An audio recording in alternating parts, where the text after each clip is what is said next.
first off, I want to start by saying thank you so much to the elders there at the East Methodist Church. We really appreciate you guys, and those of you guys who don't know, these guys are really stepping out to do something they've never done before, to really embrace and take on a whole new ministry overseas, and just kind of go with us on that learning curve and what that means and what needs to be done. And we really thank you guys for that. Thank you for the deacons who's going to be working with us and kind of helping us get all this stuff going, and to that the whole church family over there. You guys have always really made us feel like we're part of the family, that we're part of that church when we come back to visit, and that's been just really invaluable over the years. We've always felt like an extended, long distance members of that church, and we really thank you for being that warm and loving to us when we do come back to visit. Now, some of you guys might be thinking, wait a minute, what do you mean overseas ministry? Well, my family and I have decided to join another ministry going on over in the Philippines, and that might seem as kind of random to some people, but that was a decision we made about a year ago, and just kind of been working on different things and God's timing on that, and believe that that's coming close to fruition for us. But how that all started was a little over a year ago. A group at our church was looking to go somewhere. They felt that they were being called to go somewhere and start another ministry, an outreach outside of South Carolina.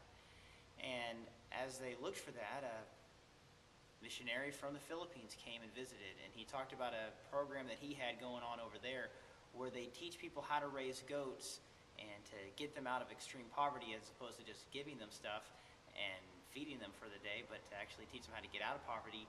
And through that, they're opening up the door to Bible studies, and the church is growing and expanding so rapidly because people are willing to listen to them because they're actually helping them, and they know that the church does care about them. So now some of these people who used to be poor and destitute are now becoming some of the biggest shining lights in their community, and they're helping out people. They're able to send their kids to school. All these kind of awesome things are happening, and these churches are just exploding, and more house churches and stuff are starting everywhere, all over the islands.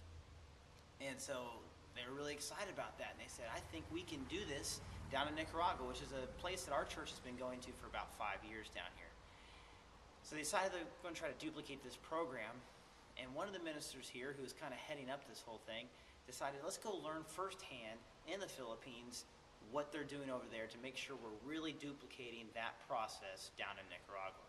And he kind of gave a blanket invitation. If anybody would like to join me, I need some other people to come. If anybody would like to join me, I need some help. Just kind of left the door open to anybody. Now, I wanted to go. But how do you tell your wife that you're going to leave the country for 2 weeks and she's going to be home by herself with 4 little kids? Just didn't seem like a topic that I should bring up. Kind of insensitive, right? So I was really blown away when my wife came to me and said, I really think you ought to consider going to the Philippines with David. Just not what I expected to happen. So we kind of talked about that. I said, you sure? You know what that's going to mean? She said, I'll be fine. I really think you ought to go. And so I went just to be an extra set of eyes and ears over there. Not really to get involved, not to go to Nicaragua. We thought that might happen, but just really to do something to help out. While we were over there, learning about the particular ministry, but also now learning about everything else that they've got going on, and beyond just goats and stuff, really just seeing how much they're impacting the community, seeing how much stuff is going on, all the different ministries, and expanding to different islands even, and just seeing that, it was really exciting. And to see a lot of first-generation Christians was really awesome, because you know that these people are Christians because these ministries were used to reach them. You know that it's being effective. When you go to a church Sunday morning and only a couple of them have been a Christian for most of their life, and most of them are little bitty kids. So it was really cool to be a part of that. But learning about all these different ministries and programs going on, I just saw that they didn't have enough help. There was definitely going to be more need over there. And also we were staying in a children's home that was in the process of being completed and is now completely done. and they already had a couple kids, and they had plans of getting more kids, but they didn't have anybody to run it. And talking with him and saying, do you think there could be a place for my family to come and help out? I see everything you want to do. I see everything you're currently doing, and it looks like you need some help. He said, I need a lot of help, and there's definitely some places that you could fit in here. And over the weeks, decided that we really think that Children's Home is where we could be the most useful and have the most impact on that ministry and that Children's Home and the area around it. So, we've got 5 kids. We obviously love kids, and we love being, a mom and a dad. And now these kids who haven't had a mom and a dad, some of them ever, some of them in several years, some of the kids' parents died in a mudslide, just all different kinds of stories that have happened. And we can go over there and be that mom and dad for them.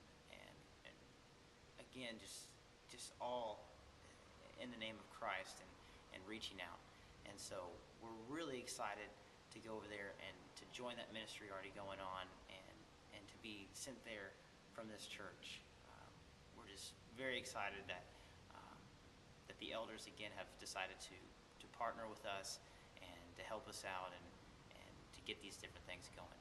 Thank you guys so much, and we love you, and we can't wait to see you.